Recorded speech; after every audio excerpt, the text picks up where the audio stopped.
Chapter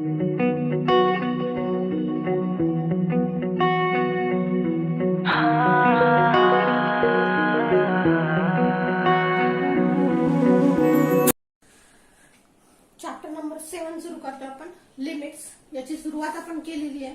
आज आपण एक्सरसाइजला सुरुवात करणार आहे. पहिल्या एक्सरसाइज मधले एक्झाम्पल आपण बघणार आहे. बघा,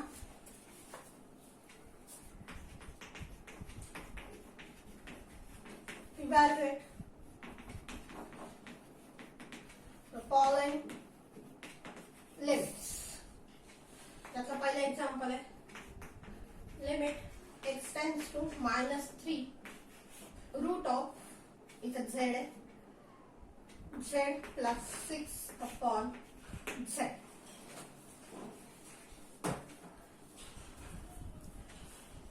हे एक्झाम्पल आपल्याला सोडवायचं आहे.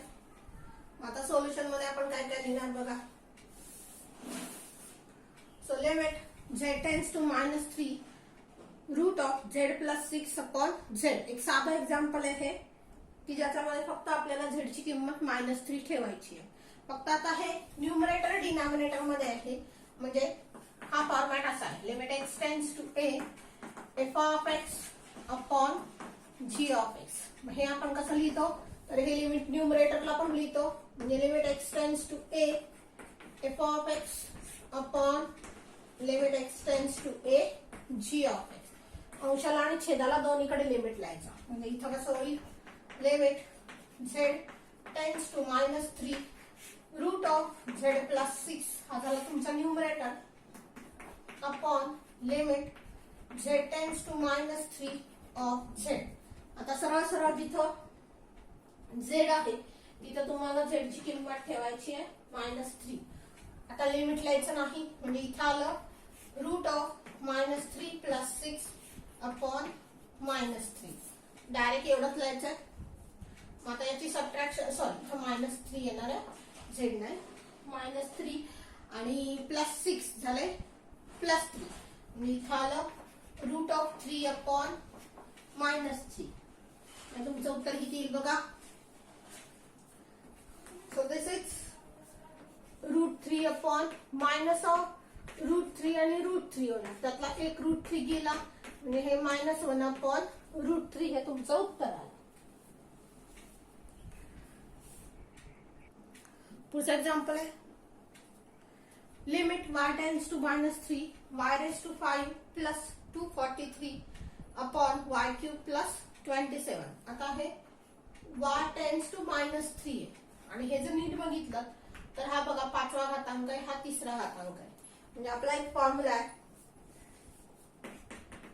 Limit x tends to a x raise to n minus a raise to n upon x minus a. डिनॉमिनेटरला पाहिजे या दोघांची सबट्रॅक्शन, आणि न्यूमरेटर मध्ये काय पाहिजे, तर त्याच दोन नंबरच्या सेम घातांकांची सबट्रॅक्शन. आता झालंय का इथं, तर इथं फक्त हा फॉर्मॅट आहे, न्यूमरेटर मध्ये पण आणि डिनॉमिनेटर मध्ये पण. बघा, लिमिट y टेंड्स टू -3 हे y रेज टू 5 आहे, आणि हे मायनस ऑफ -243 लिहिता येईल आपल्याला, कारण हा प्लस आहे. प्लस म्हणजे दोन मायनसची मल्टिप्लिकेशन झाली, अपॉन खाली सुद्धा तसंच होईल बघा, y क्यूब मायनस ऑफ -27.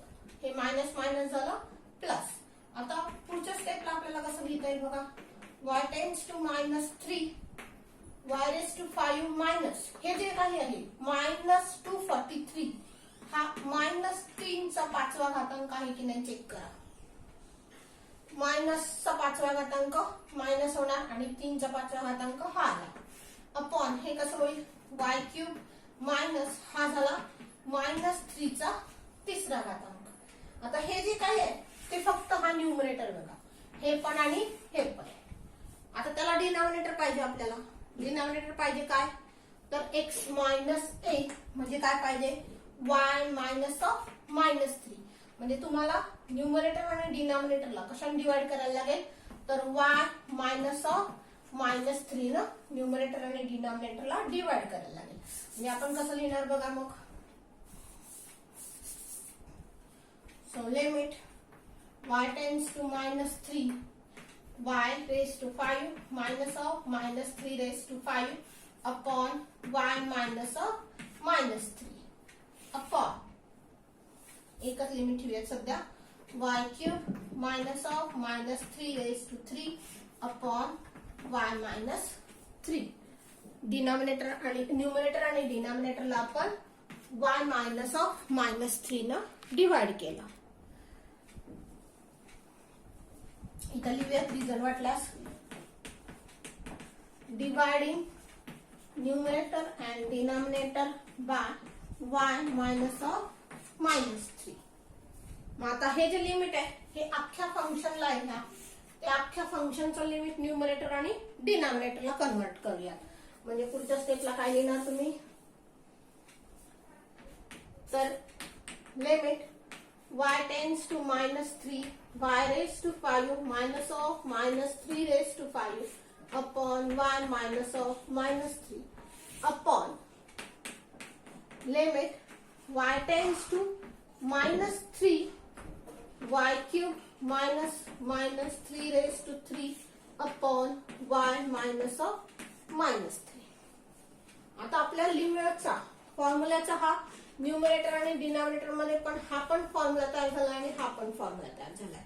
मग याच्यामध्ये a ची किंमत किती आहे बघा, -3 आहे आणि n किती आहे तर 5 आहे.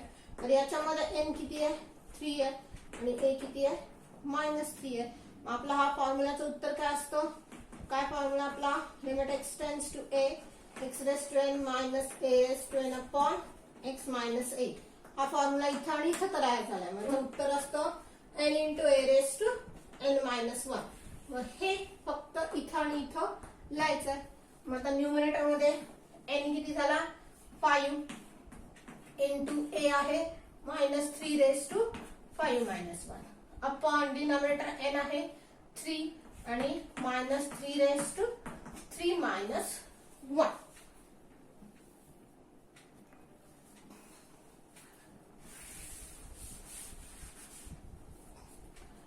आता हे फक्त कॅल्क्युलेट करायचं आपल्याला. So 5 into -3 raised to 4 upon 3 into -3 raised to 2 म्हणजे किती होईल बघा,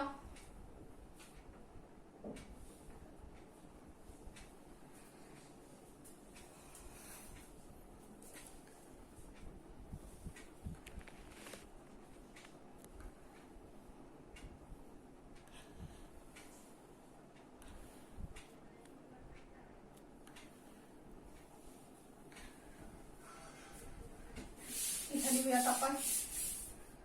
इथं किती आले 5 आणि -3 चा हे इथं 4 आहे, इथं 2 आहे म्हणजे 2 राहिला वरती अपॉन 3 म्हणजेच 5 अपॉन 3 into 3 -3 चा स्क्वेअर झाला.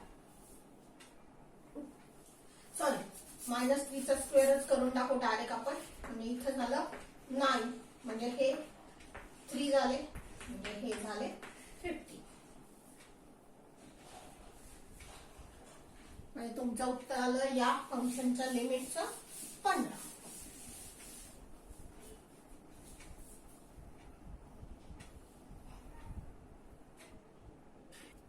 पुढचं एक्झाम्पल बघा. Limit x tends to 2 x raised to -3 -2 raised to -3 upon x -2.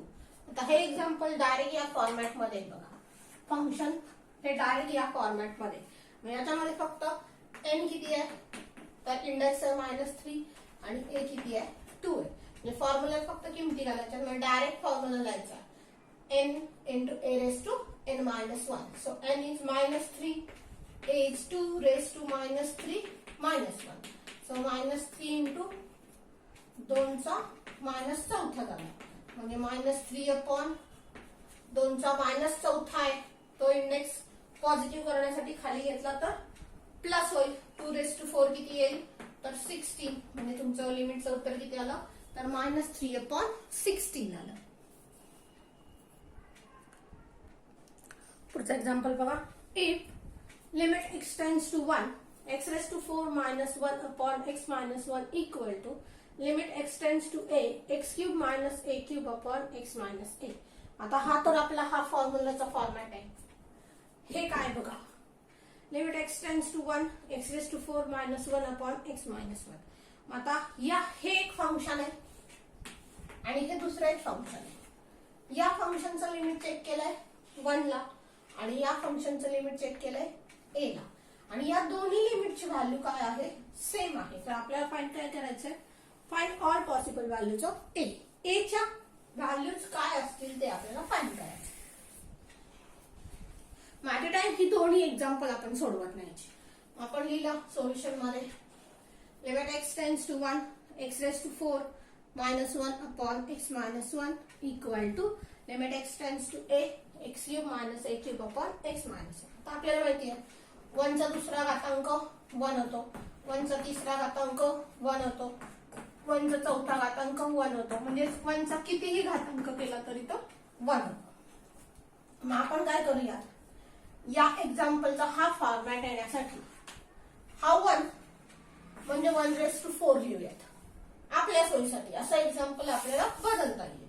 So पुढच्या स्टेपला आपण म्हणणार limit x tends to 1 x raise to 4 minus 1 म्हणजे झाला 1 raise to 4 upon x minus 1 equal to limit x tends to a x cube minus a cube upon x minus a. आता इथं formula लिहूयात आपण n into a raise to n minus 1. n किती आहे 4 आहे, a किती आहे 1 आहे. सो 4 म्हणजे n झाला into a is 1 raise to 4 minus 1 equal to इथं किती येईल 3 into a raise to 3 minus 1. इथं n किती आहे 3 आहे आणि a aच आहे. आता इथं बघा 4 इंटू 1 रेज टू 3 झालं इक्वल टू इथं झालं 3 इंटू a चा स्क्वेअर. आता 1 चा क्यूब किती येईल तर 1च येईल म्हणजे इथं झालं 4 into 1 equal to 3a square. मग हे झालं 4 इक्वल टू 3a स्क्वेअर म्हणजे 4 अपॉन 3 इक्वल टू किती आलं तर a स्क्वेअर आलं. म्हणजेच a स्क्वेअर किती झाला इथं लिहूयात आपण a स्क्वेअर झाला 4 अपॉन 3 म्हणजेच a किती झाला तर प्लस मायनस 2 अपॉन रूट 3 म्हणता येईल आपल्याला. So this is value of a either plus or minus 2 upon root 3. पुढचं एक्झाम्पल बघा लिमिट x टेंड्स टू 7. आता हे काय तर रूटच्या सिम्बॉल मध्ये 3 आहे हा म्हणजे cube root of x minus cube root of 7 into cube root of x plus cube root of 7 upon x minus 7. आता क्यूब रूट म्हणजे x चा घातांक किती असतो तर 1 अपॉन 3 असतो किंवा क्यूब रूट ऑफ 7 म्हणजे 7 च्या घातांकाला 1 अपॉन 3. आता हे काय बघा तर हे इथं मायनस आहे आणि इथं प्लस आहे म्हणजे हा फॉर्मॅट आहे a मायनस b पहिल्या ब्रॅकेट मध्ये आणि दुसऱ्या ब्रॅकेट मध्ये a प्लस b. मग a minus b a plus b काय येतं a square minus b square येतं. मग आपल्याला हेच लिहायचं म्हणजे आपण सोल्युशन मध्ये आता कसं लिहिणार हे पहिले स्टेप लिहिणार पुन्हा पुढच्या स्टेपला लिमिट x टेंड्स टू 7 हे क्यूब रूट ऑफ x याचा square minus cube root of 7 त्याचा स्क्वेअर. ही स्टेप लिहिली बघा आपण. x आहे आपला a आहे क्यूब रूट ऑफ x त्याचा स्क्वेअर झाला आणि b आहे क्यूब रूट ऑफ 7 त्याचा स्क्वेअर झाला upon x minus 7. So limit x tends to 7 हा x चा घातांक किती झाला 1 अपॉन 3 आणि हा त्याचा स्क्वेअर झाला मायनस इथं 7 चा घातांक झाला 1 अपॉन 3 आणि पुन्हा त्याचा स्क्वेअर झाला upon x minus 7. So limit x tends to 7 हे किती होईल x raised to 2 by 3 होईल a raised to m raised to n म्हणजे a raised to m n. त्याप्रमाणे या दोघांची मल्टिप्लिकेशन झाली 2 upon 3 minus 7 raised to 2 upon 3 upon x minus 7. आता हा फॉर्म्युला वापरायचा आपल्याला.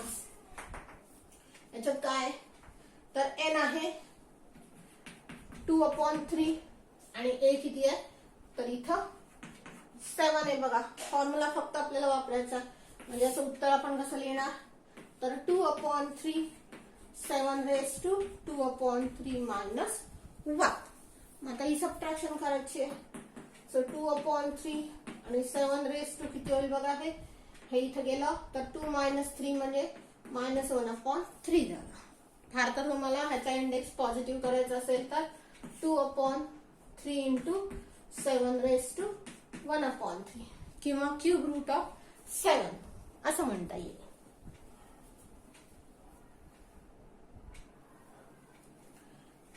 So this is 2/3 into cube root of 7. बघा पुढचा एक्झाम्पल आहे. Limit x tends to 0 1 minus x raised to 8 minus 1 upon 1 minus x चा स्क्वेअर आहे minus 1. आता हे जे एक्झाम्पल आहे हे एक्झाम्पल दिसताना हे असं दिसतंय बघा. हा x आहे रेस टू 8 म्हणजे n झाला आणि हे 1 म्हणजे a रेस टू n असेल. पण इथं लिमिट x टेंड्स टू 0 आहे. पण डिनॉमिनेटर काय आपल्याला तसा करता येणार नाही. म्हणून या एक्झाम्पल मध्ये आपल्याला लिमिट चेंज करावं लागणार. काही एक्झाम्पल ही नीट लक्षात ठेवा की ज्याच्यामध्ये आपल्याला लिमिट चेंज करावं लागतं. म्हणजे हा जो नंबर आहे हा नंबर चेंज करायला लागतो. मग आपण सोल्युशन मध्ये काय काय लिहिणार बघा. हे लिहिलं एक्झाम्पल आणि याच्यामध्ये आपण काय म्हणणार पुट. हा जो आहे की नाही 1 minus x याच्याबद्दल एक नवीन व्हेरिएबल म्हणूयात y. तुम्ही काही लिहू शकता k t y h काही म्हणू शकता. So 1 minus x equal to y. मग याच्यावरून x किती असेल बघा. हा x पलीकडे नेला हे इकडे आणलं म्हणजे हे झालं 1 minus y. आता इथं as x tends to 0 he x ची व्हॅल्यू 0 ला जवळ चालली. म्हणजे बघा बरं सबस्टिट्यूशन आहे 1 minus x equal to y. हा x 0 असेल हा x 0 असेल तर काय होईल बघा बरं. 1 minus 0 म्हणजे किती होईल 1 होईल. पहिला बघा 1 minus x equal to y. हा x 0 झाला म्हणजे 1 minus 0 equal to y झालं म्हणजे 1 equal to y झालं. पण ही x ची व्हॅल्यू 0 नाहीये त्यामुळं ही जी सबट्रॅक्शन आहे ही सबट्रॅक्शन कधीच 1 होणार नाही. म्हणजे y ची व्हॅल्यू 1 होणार नाही. म्हणजे y ला जवळ जाईल. म्हणजे आपण काय म्हणणार बघा लिमिट चेंज करताना जर x ची व्हॅल्यू 0 ला जवळ जात असेल तर y ची व्हॅल्यू कोणाला जवळ जाईल 1 ला जवळ जाईल. हॅलो कसं केलं तर सरळ सरळ ही x ची किंमत इथे ठेवली आणि y किती झाला ते बघितलं पण तो तेवढा होत नाही त्यामुळे आपण म्हणणार y टेंड्स टू 1. आता लिमिट बदलायचं म्हणजे आपण जे लिमिट आहे x tends to 0 1 minus x raised to 8 minus 1 upon 1 minus x चा स्क्वेअर minus 1. हे गणित आपण असं कसं लिहिणार तर लिमिट y टेंड्स टू 1 झालं. आता अख्खं जे गणित x मध्ये होतं ते अख्खं गणित आपण y मध्ये कन्वर्ट करणार आहे. म्हणजे त्या एक्झाम्पल मध्ये x शिल्लक राहणार नाही. या 1 minus x ची किंमत काय म्हणणार आपण y रेस्ड टू 8 minus 1 अपॉन याची किंमत झाली y चा स्क्वेअर -1. आता काय करणार हा 1 म्हणजे 1 चा 8वा घातांक असेल. हा 1 म्हणजे 1 चा दुसरा घातांक असेल. म्हणजे पुढच्या स्टेपला आपण काय म्हणणार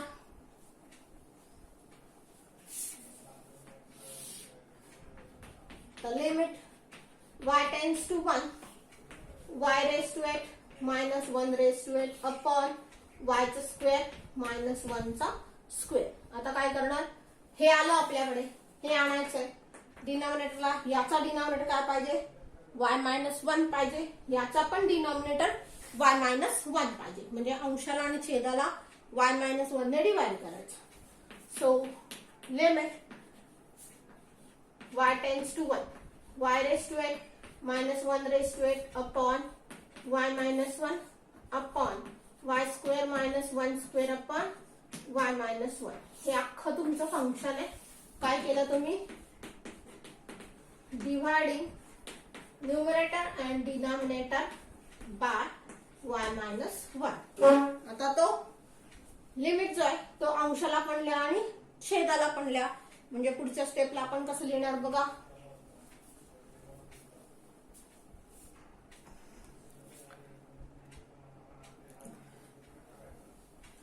So limit y tends to 1 y raised to 8 minus 1 raised to 8 upon y minus 1 upon limit y tends to 1 y square minus 1 square upon y minus 1. आता तो फॉर्म्युला वापरायचा बघा. n इथे किती आहे 8 आहे आणि a किती आहे 1 आहे. तर इथं n किती आहे 2 आहे आणि a किती आहे 1 आहे. मग अंशात आणि छेदात फक्त n into n raised to n into a raised to n minus 1 लिहायचं आहे. So 8 into 1 raised to 8 minus 1 upon खाली किती होईल 2 into 1 raised to 2 minus 1. So 8 into 1 raised to 7 upon 2 into 1 raised to 1. म्हणजे किती झालं बघा 1 raised to 7 1 च झाला 1 raised to 1 1 च झाला. म्हणजे इथं आलं 8 upon 2 म्हणजे झालं 4.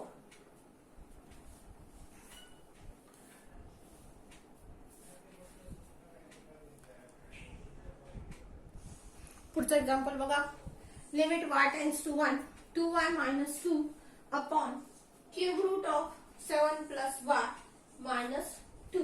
आता हे एक्झाम्पल सुद्धा आपल्याला सबस्टिट्यूशन करायला लागणार आहे. फक्त याचं सबस्टिट्यूशन मागचं एक्झाम्पल वेगळं होतं हे एक्झाम्पल वेगळं आहे बघा. इथं क्यूब रूट आहे. मग हे जर क्यूब रूट असेल तर आपण काय करणार तर क्यूब रूट मध्ये जो हा नंबर आहे याच्या जागेवर सबस्टिट्यूशन करणार. मग आता कसं होईल बघा. सोल्युशन मध्ये आपण हे लिहिलं. नाव put 7 plus y equal to आता व्हेरिएबल बदलायचं आपण. तुम्ही काही व्हेरिएबल घेऊ शकता. इथं y आहे म्हणजे x t काही घेऊ शकता. So this is t cube. इथं क्यूब रूट आहे म्हणून क्यूब घेतलं. इथं पाचवा रूट असतं तर पाचवा रूट इथं पाचवा घातांक द्यायचा. जसा तुमचा घातांक असेल तो इथं उलटा करायचा. इथं क्यूब रूट आहे म्हणून मी क्यूब घेतलं.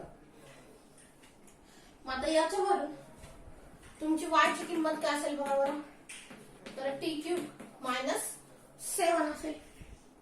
आता लिमिट चेंज करायचंय बघा. As y tends to 1 y ची व्हॅल्यू कुठे चालली आहे तर 1 ला चालली आहे. तर t ची व्हॅल्यू कुठे जाईल बघा.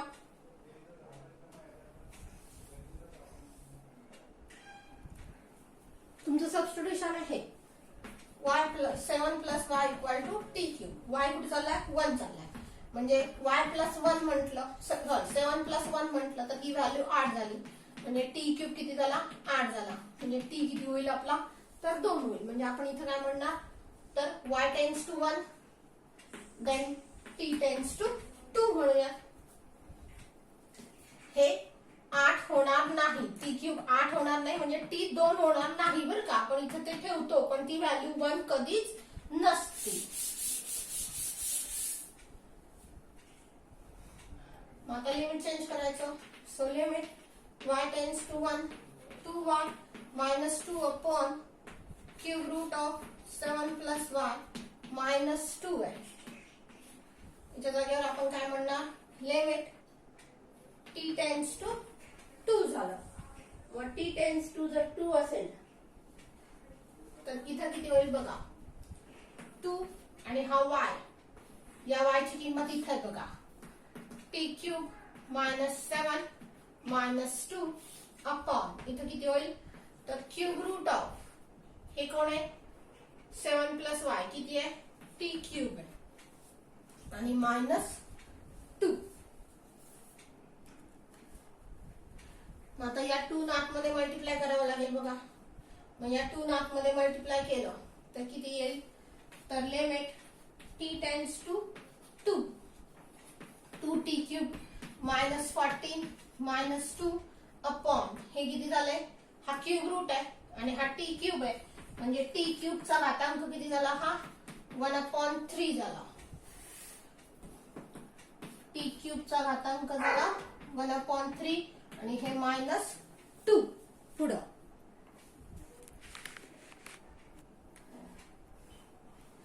हे किती झालं बघा t क्यूब आहे क्यूब रूट मध्ये त्यामुळे t क्यूब चा घातांक हा किती झाला तर 1/3 झाला आणि हे पुढचे -2 तसेच राहिले. आता ते फक्त सिंप्लिफाय करूयात. हे 14 आणि 2 म्हणजे किती होतील ते -16 होतील.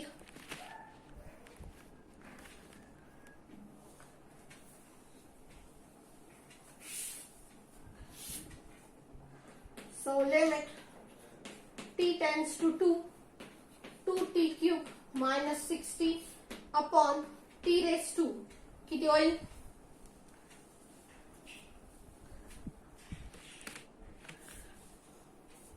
बघा, हे टी क्यूब आहे आणि हा 1/3 आहे.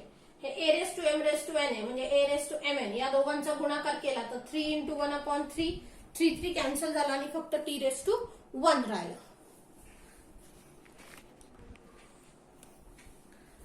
म्हणजे इथं आलं t रेस टू 1 मायनस 2. आता यातून 2 कॉमन काढूयात बघा. So limit t tends to 2 2 common काढले ते t क्यूब मायनस 8 राहिलं अपॉन t मायनस 2.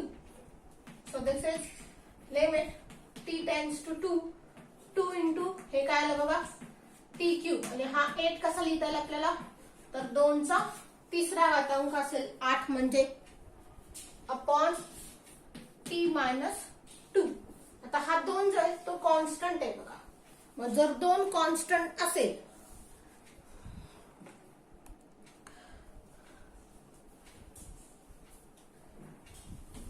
तर पुढचं कसं लिहितात बघा आपण. तर हा 2 कॉन्स्टंट आहे तो लिमिटच्या बाहेर काढता येतो आपल्याला. म्हणजे इथं 2 into limit t tends to 2 t cube minus 2 cube upon t minus 2. कुठला फॉर्म्युला वापरला बघा? एक फॉर्म्युला आपण बघितला, limit x tends to a k into f of x असेल तर आपण हे k बाहेर काढणार आणि फक्त f ऑफ x ला लिमिट लिहिणार.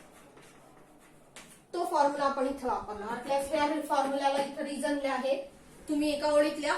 माझा हा फॉर्म्युला इथं कायम आहे त्यामुळे मी खाली लिहिलं थोडस. सो 2 इंटू, आता इथं बघा n किती आहे?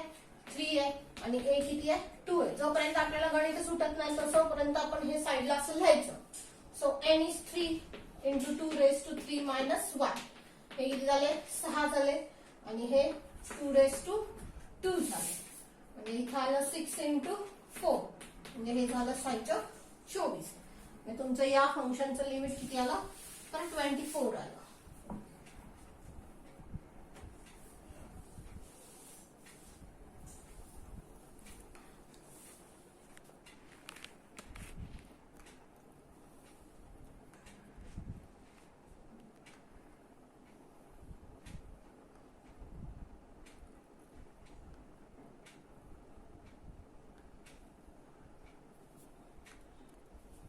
पुढचं एक्झाम्पल बघा. Limit x tends to a z plus 2 raise to 3/2 minus a plus 2 raise to 3/2 upon z minus a. आता या दोघांची वजाबाकी खाली आहे, पण हा नुसता z चा घातांक किंवा हा नुसता a चा घातांक नाहीये, तर ह्यात प्लस 2 ऍड केलाय. म्हणजे z टेन्स टू a आहे, म्हणजे z कधीच a होणार नाहीये. आपण म्हणूयात की थोडा वेळ तो झाला. मग z जर a झाला असेल तर या z मध्ये 2 ऍड केले तर इकडे सुद्धा 2 ऍड करावे लागणार आहेत आपल्याला. LHS ला 2 ऍड केले तर RHS ला सुद्धा 2 ऍड करायला लागणार आहेत. पण z a नाहीये म्हणजे z प्लस 2 a प्लस 2 होणार नाही. म्हणजे आपल्याला हे z plus 2 tends to a plus 2 लिहिता येईल बघा. मग हे जर लिहिलं तर आपल्याला हे लिमिट चेंज करता येईल. कसं बघा, तर याच्या जागेवर आपण काय म्हणणार? Limit z plus a z plus 2 tends to a plus 2 z plus 2 raise to 3/2 minus a plus 2 raise to 3/2. आणि हे जे आहे ते आपण असं लिहू z plus 2 minus a plus 2. चालेल का बघा? हा 2 कॅन्सल होईल कारण हे z प्लस 2 मायनस a आणि मायनस 2 जाईल आणि z मायनस a राहील. म्हणजे इथेही आपण असं लिहिलं. आलं? काय केलं इथं? लिमिट बदललं. z टेन्स टू a आहे म्हणजे z a नाही, त्यामुळे z प्लस a हे z प्लस 2 हे a प्लस 2 नाही, म्हणून z plus 2 tends to a plus 2 लिहिलं. लिमिट बदलला. आता हा फॉर्म्युला तयार झाला बघा. याच्यामध्ये n किती आहे? तर 3/2 आहे आणि a किती आहे आपला? तर a प्लस 2 आहे. म्हणजे इथे किती म्हणणार आपण? 3/2 a plus 2 raised to 3/2 minus 1. म्हणजे इथं आलं 3/2 a plus 2 raised to half म्हणजे 3/2 आणि रूट मध्ये आलं a plus